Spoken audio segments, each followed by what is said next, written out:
Get ready, ladies and gentlemen. It's time for kickoffs and kick-ons.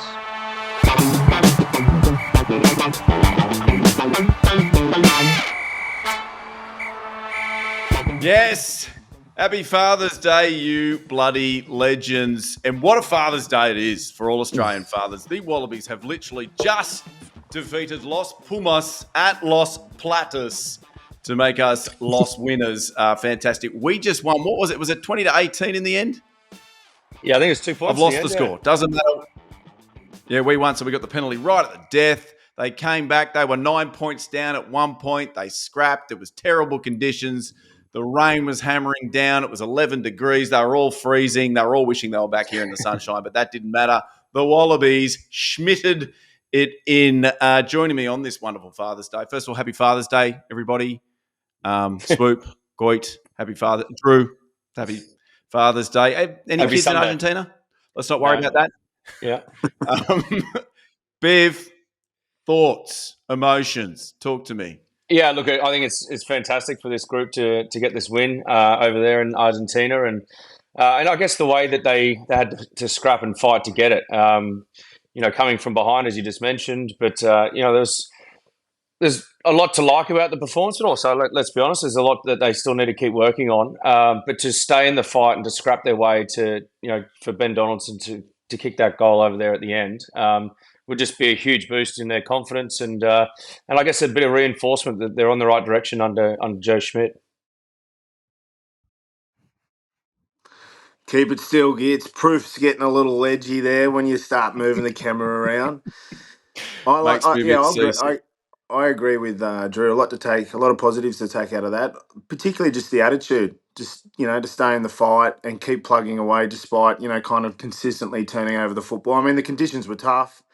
Probably need to tidy up a little bit of, I guess, the aerial pursuit in terms of kick receipt. But Yeah, I mean, the boys did extremely well. Like it was an absolute nail biter. I've got zero calcium left on me fingertips. But I mean, it felt like we were never going to lose. Well, it felt like Argentina were never going to win. I felt like they weren't applying that much pressure. They didn't really have all the possession. I mean, I know in the first half we had all the possession and they had all the points, but I didn't feel like they were threatening all that much. It was all a little like us for ours to lose in a way, but to kind of stay there towards the end and just keep applying pressure and then work our way back down the field and kind of come up with a few chockies in the end there with the penalty. But I thought that was great. So I mean, yeah, it was a good win. We needed that win. Tough conditions, tough arena to play in over there, particularly with the crowd and the audience, the atmosphere. The boys did really well. I'm very proud to be an Aussie this morning. Good on you, Swoop. I'm proud that you're proud. For me, I think the positive is that we didn't play great rugby and we still managed to get a win away from home, trying conditions. I think we'll learn a lot from this, and I expect us to be even better, and have a lot of improvements for the next game. So, Swoop touched upon it. I think obviously in the air, the kickoff receipt was hurting us a little bit, being able to apply pressure, especially in the test arena. If you put points on the opposition, the next thing you've got to do is just clear from your end, catch the ball cleanly, clear out of your end. That way you can start building points. It seemed like any time that we get a lead, we'd give Argentina an opportunity to get back straight into the test match, which is obviously an area for us to work on. But great that we got the win. It'd be really good for that group, I think, to enjoy that, especially after the last two games against South Africa, to get used to that winning feeling and just enjoy winning a test match again. So you're the coach here. So tactically, you rock up to Los Platas, and it's 11 degrees. It's hammering with rain, and the Argies are a team that like to run the ball, as we saw against the All Blacks. What would Schmitty have been saying to the boys leading in, and do you think they executed that plan? Well, I mean, it sounded like, it felt like it was a pretty direct focus, particularly early. I mean, I think the first sequence was 27 phases long.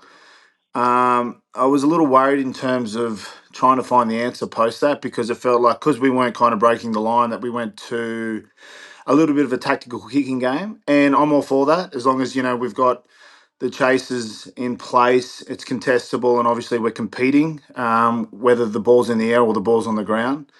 It seemed to work a few times, but I guess what I wanted to see was like the ball in the hands of our dominant ball carriers. That Angus Bell, I reckon he's probably the best ball carrier on the field. It felt like he didn't get his hands on the ball until late in the first half and early in the second half, and he obviously started to gain some ascendancy for the team. Bobby V was just amazing. His ball carriers, like every time he touched the ball, he went over the line. I think Harry Wilson had a few good carries, but felt like we were just going through the motions early. And it's always good to get in the line and play direct and get everyone's hands on the ball and just start to feel the way the game's going to kind of play out early. But would have loved to have seen the ball in the hands of our dominant ball carriers really early to, apply some pressure, get an early lead. But again, lots of learnings for the team. I know you got your hand up there, Gitz. You probably got a little bit to say on terms of strategy around early when you're not kind of breaking the line. What do you think? Yeah, I just thought we looked dangerous anytime we played the ball at the back of that pod. So early on, like you said, those 27 phases, we were just going side to side, almost waiting for them to miss a tackle or get over the game line, but we're playing straight into their hands. We're only asking maybe 8 of them to defend, really, and we weren't asking any questions. But any time that we got the ball in that carrier's hands early and he's able to dump out the back to Noah and we can attack just a little bit Outside that seam. outside of the edge in that seam, we started to get go forward. But then we'd come back, even off the back of that, hit the edge, and then we'd come back to the left rather than rolling around just playing front foot ball. I think maybe also getting the ball, if we're going to play off 10, getting it into the forwards' hands a little earlier where they can not just carry, but they've got the ability to tip, just play outside or play back inside, working those edges and those seams a little bit will help us get in behind. But, yeah, I mean, great that we got the win, and there's some great learnings off the back of that. But I think any time that we're a little bit more adventurous with the ball, it suits us a lot more.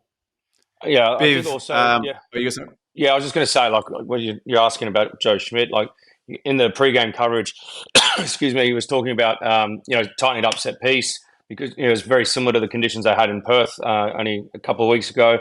Set piece was going to be crucial, and also the backfield coverage. And I thought we could be a bit sharper in that area. There's times where we had extended phases and they'd turn the ball over and they just pump it deep, and we just got no one back there. And by the time we sort of get back there to cover it and kick, we're under pressure, and we only, we're 22 meters out.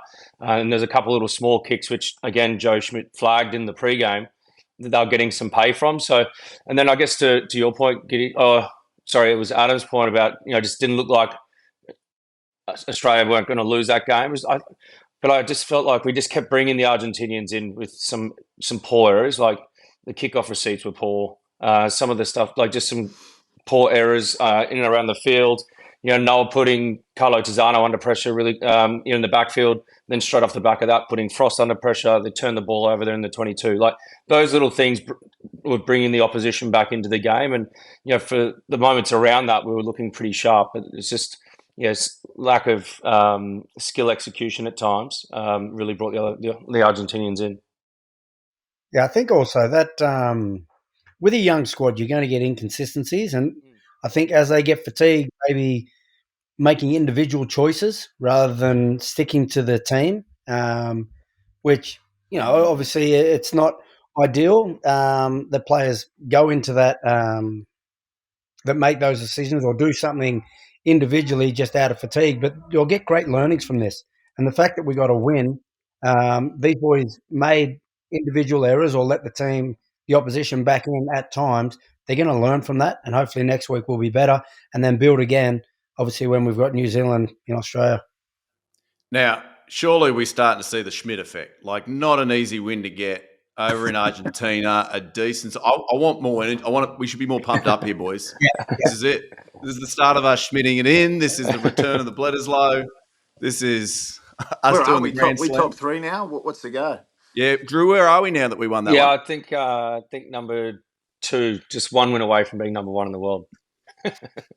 Don't come at me, I'm closing. Very, very good. But, honestly, you guys, you've watched the Wallabies forever and you have trained eyes. Are you seeing, when you're sitting and watching, Are you seeing improvements? Is that an improvement that based better than 2 weeks ago against the Springboks? Yeah. Is it an improvement on what you saw against Wales? Yeah, absolutely. Who wants to go here? There's definitely skill execution errors and that type of thing, but for the most part, they're working hard for each other. The defensive line's looking strong. The set piece is looking strong as well. I thought Teniel Tupou and Angus Bell the first half did well with Fessler up in the front row, and then equally Alan Alatoa and Kai Leah came on as well and held up that set piece, which is crucial. But yeah, the effort areas, the way they're working together as well. Obviously, under fatigue, sometimes they might go out individually, like Giddy just mentioned. But look, there's definitely we're on an upward curve. But this curve's got a bit of a way to go. I think in terms of the way to go is just this. Sorry, Gits. I just think in terms of the way to go is in terms of skill sets. Really, I think the most important thing is like the mindset and the attitude, right? That's where we're seeing improvements and consistency, and that's I think the most important thing for this outfit is just consistent performances in terms of the attitude and the mindset around approaching each game.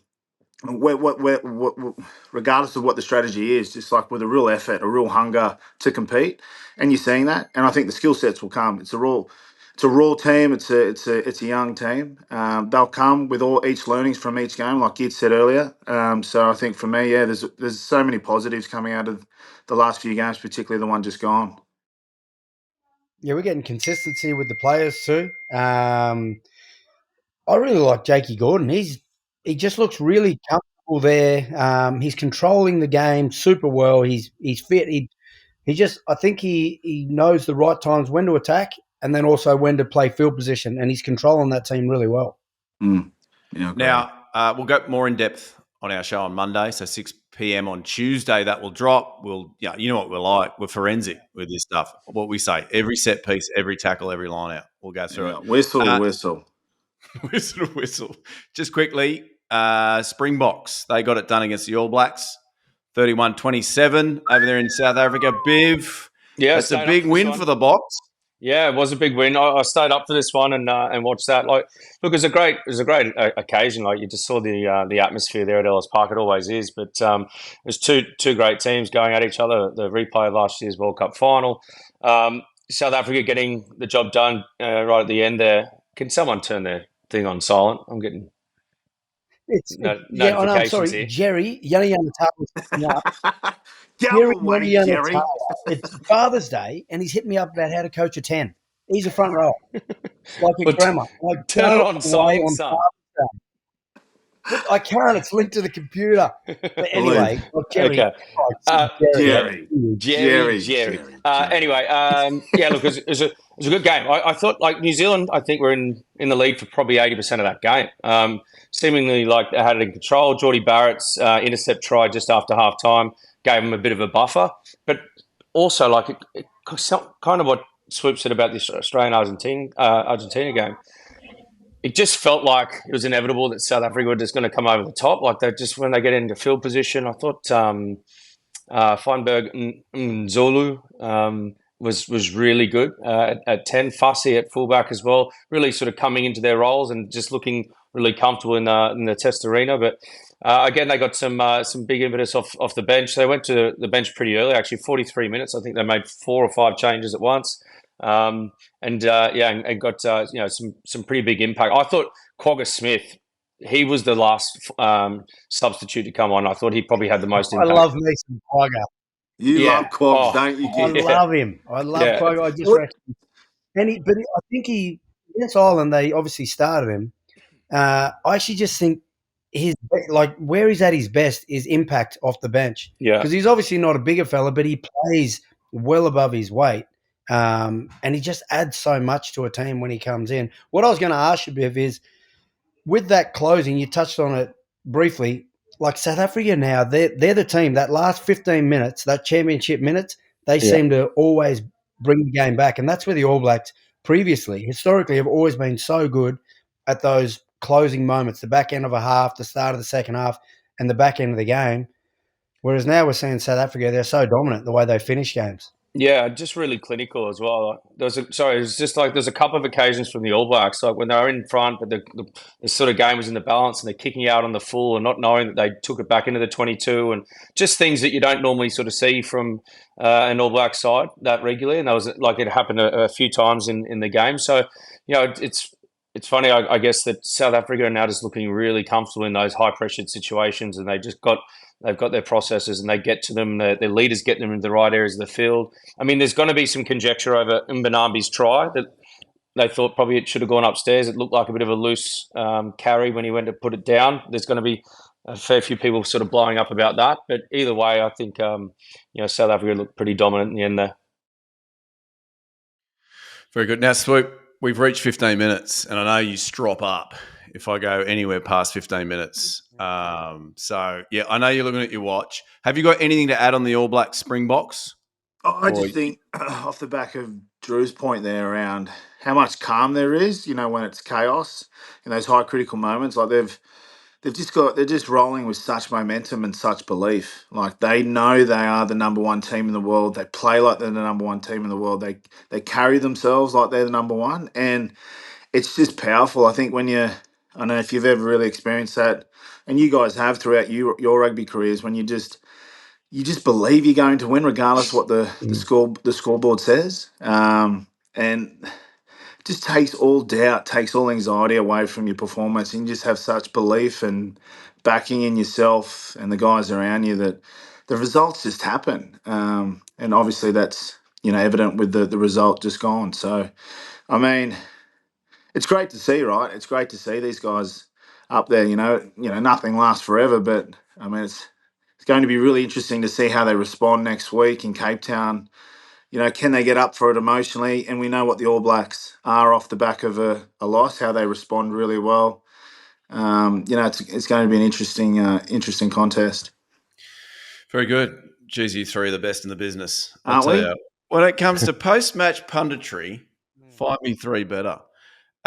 Real quick, what's everybody doing for Father's Day? Goit? Going to see my father, going to have a beer and a bet with him. That's pretty much it. The kids, I still haven't been wished Happy Father's Day from my kids. Yeah, really? She's not my. I know, it's disgusting. Did they get you a gift? Well, Bianca gave it to me. Said it was from the kids, but the kids didn't even say anything. So anyway. Well, my old man's with me, and I tell you what, I couldn't get him on this 18-wheeler back to the Central Coast any sooner. I want to take him straight at the train station, get him straight back to the coast. I've had enough. What are we at? He's good value, Tony. Oh, he came in yesterday. He came in yesterday afternoon, and he was in fine form. He went out to the rugby with me yesterday. Yeah. Oh, was he blind? Was he? Not just tipsy, and that's the worst, Yeah. Just talking to everyone, mate. He got it. He got into the grounds off an expired officials card because he used to referee back in the day. He knows it all, those type of old men. Mate. Anyway, he got in on a card, official referee got in. It was 2004 expired. Expired 20 years ago. It's so silly, guys. Yeah, who brought that bloke? Anyway, I'm going to piss him off so he can get home. I'm done with him. Very good. Biff, you can see your old man? Yeah, no, I'll just give the old man a call and then, just, I don't know, hang out, do nothing. You have a bit of a wrestle today, you reckon, Biff? No, I don't think so. Not sure what you're getting at there. Really? Okay. What about you, Prof? What do you got going? Yeah, I've got a wrestle planned, whether or not it happens. Oh, really? I've got one planned. Yeah. Oh, you do? You always win your own wrestles, don't you? Not always. Sometimes I give up after about 10 minutes. Sometimes he taps out. Wow. All right. We're going to the Botanic Gardens in Wollongong with my sisters. Just going to do some greenhousing there. Yeah, nice. Yeah. Pretty wild in the Rochford household. Oh, what a Father's Day. Yeah, right. Yeah. Father's Day.